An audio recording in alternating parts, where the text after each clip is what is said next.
You've practiced in so many genres, country, rock, blues. Let's play a slight game. Greatest country song ever. Greatest country song ever? I'm going to say it has to be, for me, it has to be something, you know, by like probably Hank Williams, like Cold, Cold Heart, or Loretta Lynn, something from Loretta Lynn. And I would probably say You Ain't Woman Enough to Take My Man. No. I would say for Loretta Lynn, Don't Come Home Drinking with Lovin' on Your Mind. Because that went in so many different directions. It was the female side of our species speaking finally for themselves out loud, and it got by the censors, and it became a hit. And it became a hit in the country world. So don't come home a drinking with lovin' on your mind. No, don't come home a drinking. Don't Come Home and Drinking was really, you know, very important for the rest of pop culture and culture for the whole world too. Not a bad title for a song either. Don't Come Home with Drinking with Loving on You. It's amazing. It's amazing. Well, with Hank Williams, I would have said either Cold, Cold Heart or I'm So Lonesome I Could Cry, Yeah. but we won't argue. Okay. All right, greatest rock song ever. Oh, that's really hard to say, but I really like the Stooges album is really about, you know, and you could, I mean, it's hard when you get into rock and roll because it's so, I mean, there's the Little Richard songs and Jerry Lewis songs and the Gene Vincent songs that are so important, and that people don't realize how important they are and how they just changed the world.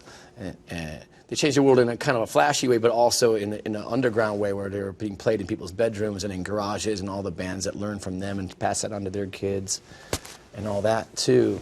Helped change race relations? Oh, of course, yeah, all of it.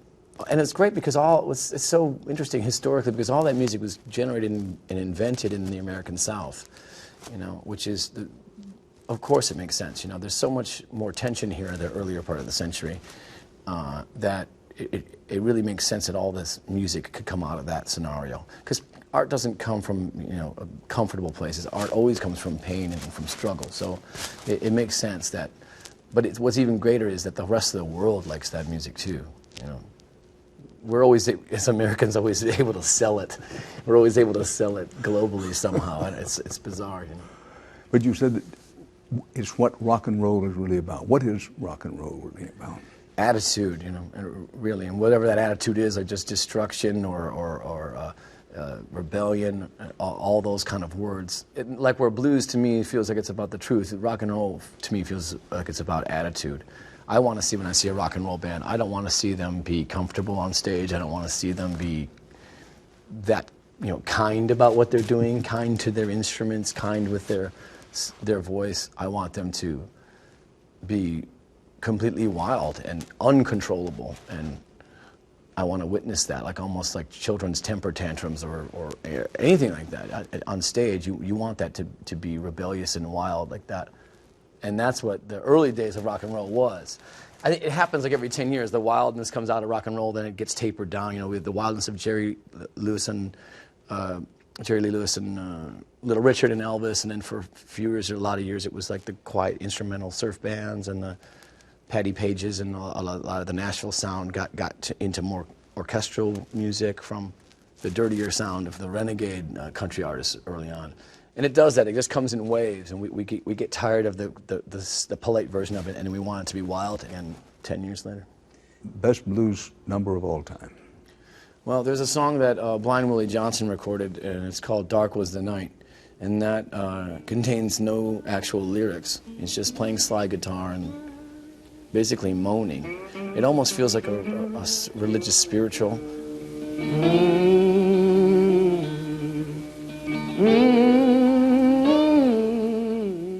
And it also feels like blues, and it also feels like, I can't believe the record label at that time really allowed this to be released. And so it starts beautiful and sort of turns evil sounding without using any words. And that's very, very powerful and very, very hard to do. And I think it was so important that, you know, I talked to Ann Druyan, who's the wife of Carl Sagan, and when they released the gold record on the Explorer craft that they sent out of the solar system, that one day maybe intelligent life will find and play this record, that Dark Was the Night was one of the first things Carl Sagan wanted to put on on that record. I didn't know that. And I asked her, well, I got to know why you guys picked that, because it's so important to me, that song. And he just said, we just love that song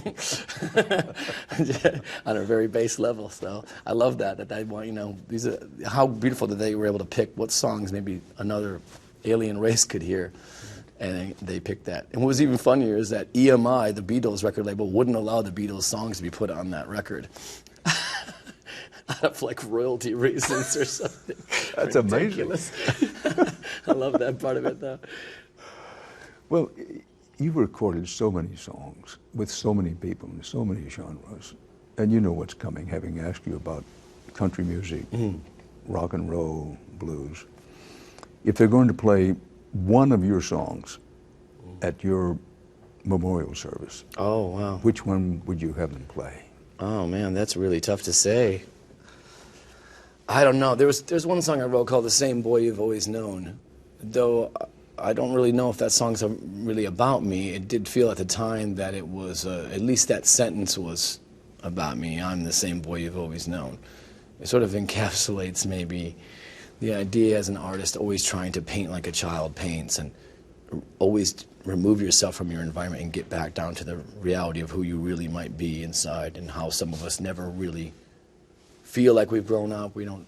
A lot of us would feel like we're all these boys and girls trapped in adult bodies, and so that might be a good one to play. Basically a storyteller. Yeah, yeah. When it comes time to writing music, do ideas come to you, or you sit down and say, time for me to write? How does that work?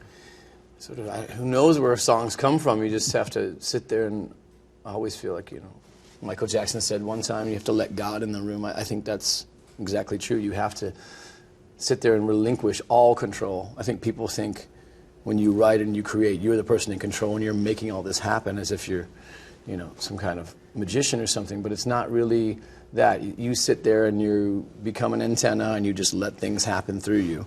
And the more you let it happen, the more you relinquish control, I think the more beautiful it is.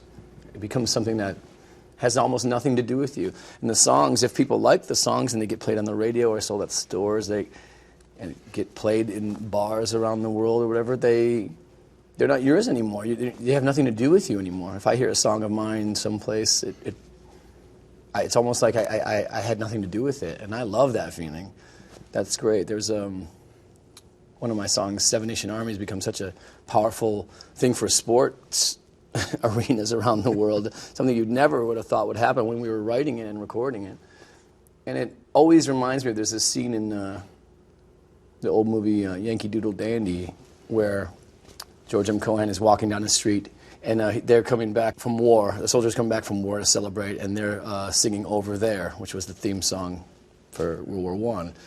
And he's walking with him, and he's written the song, and a soldier turns to him and says, "Hey man, what's the matter? Don't you know this song?"